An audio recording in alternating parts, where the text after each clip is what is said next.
Anak sematawayang Vanessa Angel dan Bibi Andriansyah Galaskai terus membaik. Kondisinya pun selalu dikabarkan oleh rekanan bisnis Vanessa dan Bibi, Tom Liwafa.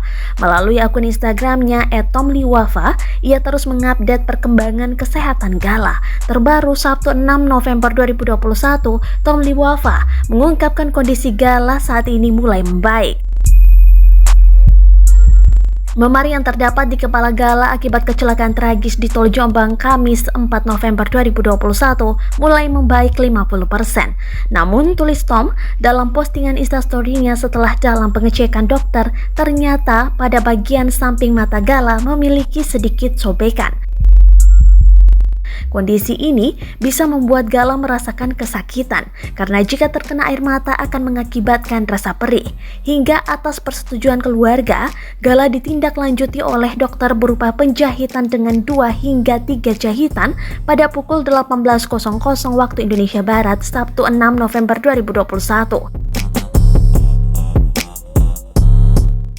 Tom meminta doa kepada para followersnya agar kondisi Gala terus membaik.